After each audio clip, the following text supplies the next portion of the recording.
Hey everyone, Scott here to discuss Promising Young Woman, starring Carey Mulligan, Bo Burnham, Allison Brie, Clancy Brown, Jennifer Coolidge, Laverne Cox, and Connie Britton, and directed by Emerald Funnel. Now, I have seen this once before in my life, and I remember it being kind of a twist. Let's see what I mean by that. Let's get into this movie. 30-year-old Cassie Thomas, played by Carey Mulligan, goes to bars every single night pretending to be drunk and shows men she's sober and scaring them off as sexual predators. And the reason she does it is because of her best friend Nina being sexually assaulted by her fellow classmates years ago, which we won't find out until later in the film, which will flip the movie sideways when I get there. But let's start off where she was picked up by Jerry, who's played by Adam Brody. And she catches him trying to as a sexual predator and stares at some construction workers and comes home to her parents Stanley, played by Clancy Brown, and Susan, played by Jennifer Coolidge, and works at a coffee shop with her best friend Gail, played by Laverne Cox. As one day she sees an old classmate, Ryan Cooper, played by Bo Burnham, as she spits in his coffee, excuse me. And we move on to another sexual assault scene with Neo, played by Mick Lovin himself, Christopher Mintz-Plasse, and does the same thing she does with Jerry, as he's a sexist motherfucker, and she exposes him. And this is a smart script with some smart ideas, and the movie has an important message, and that is to don't fuck with the drunk woman and sexually assault them, because number one, it's wrong, and number two, you don't even know if she's drunk or not. And I'm not one for raping or anything like that, but I heard yesterday was supposed to be something like rape kind of day. I never heard of that as a holiday. There's no such thing. I don't believe in it. And I've got to be honest with you. I've never been drunk or sexually assaulted by a woman, or should I say never, or sexually assault a woman. Never done that, because it's the wrong thing to do in life. Cassie's birthday gift from her parents is a suitcase to say, get the fuck out of my house and get yourself an apartment, which is pretty fucked up, sure. Meanwhile, Ryan stops by for the coffee shop while Cassie is working, and she says she doesn't want to date anyone, but he offers friendship to her because they went to med school together. And I do like Cassie and Ryan as friends, and I do like Gail as a character, but I don't like the sexual predators, which is what is supposed to be the case in this movie. With a little, and with the promise, and with the title like Promising Young Woman, it makes sense. Also, we learn Ryan is a surgeon, as he did go to med school, and they start dating slowly, meaning they take things slowly, which is a smart choice. Cassie and Ryan go on their first date as they meet in a coffee shop, and Ryan tells her about old classmates as she learns Al Monroe is getting married to some model, and contacts and meets Madison McPhee, played by Allison Brie, excuse me, at a hotel restaurant, and she has twins. And she gets drunk so she can confess to Cassie about what happened to Nina, as they talk briefly about it, as it was so long ago, as Madison is confused and drunk at the same time, and delivers some money to someone who will expose her.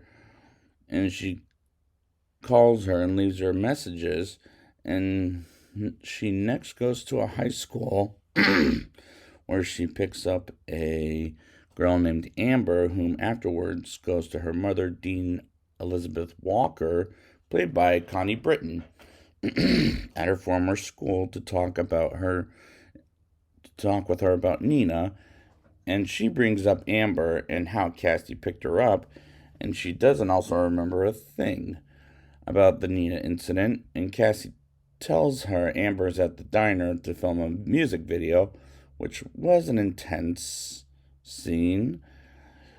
She's thinking in a car, and some asshole honks his horn at her and talks trash to her, and she smashes the car that, not her car, but his car, as he eventually drives away, as it felt very random, but it was a weesh, but it was well shot, as this movie is well made.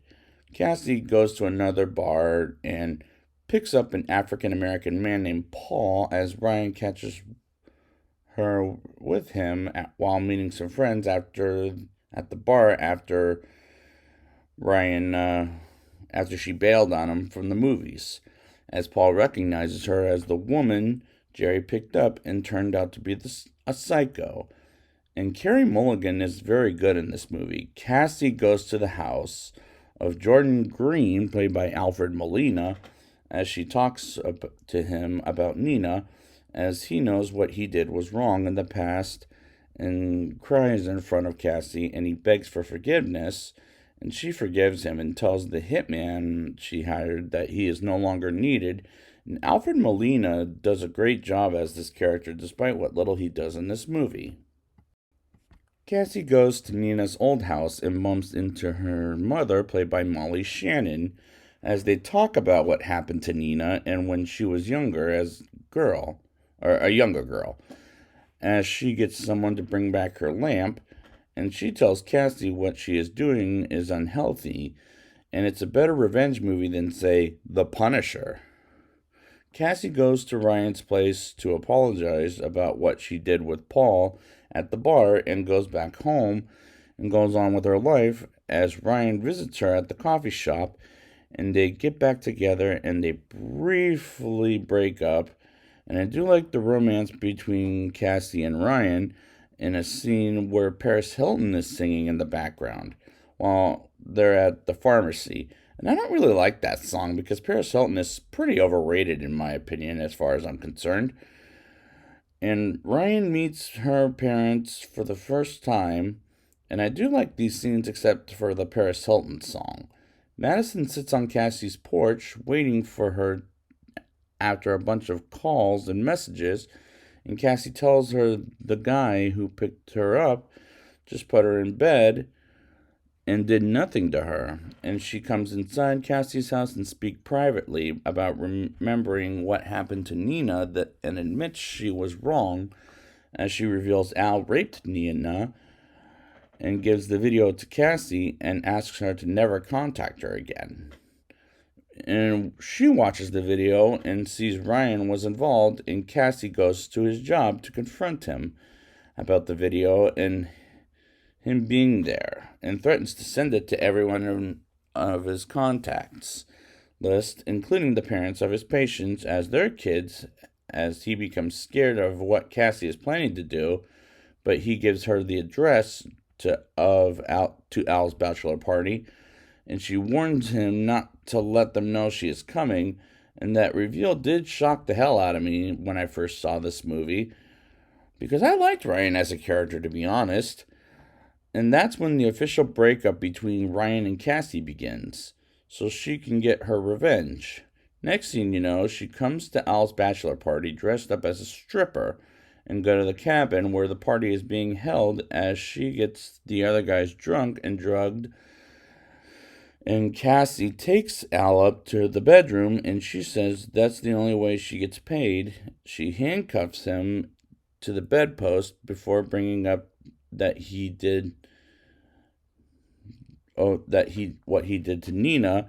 Al uses standard excuses like we were kids, everyone was drunk, etc. to defend his actions.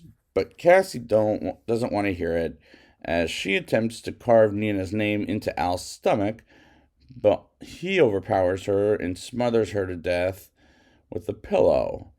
And she dies, which shocked the living shit out of me when I first saw this, as I didn't want her to die, but the next segment is a dead person's revenge twist done right. The next morning, Al's friend Joe comes upstairs to find Al crying with Cassie's dead body next to him. Joe resolves to help Al get rid of the body, so that the other guys will not know what happened, and Al and Joe take Cassie's body and buries her under a pile of logs that they set on fire. And I still couldn't believe Cassie is dead at this point. Days later, Cassie's parents file a missing persons report as the lead detective visits Ryan's office since he knows they were romantically involved.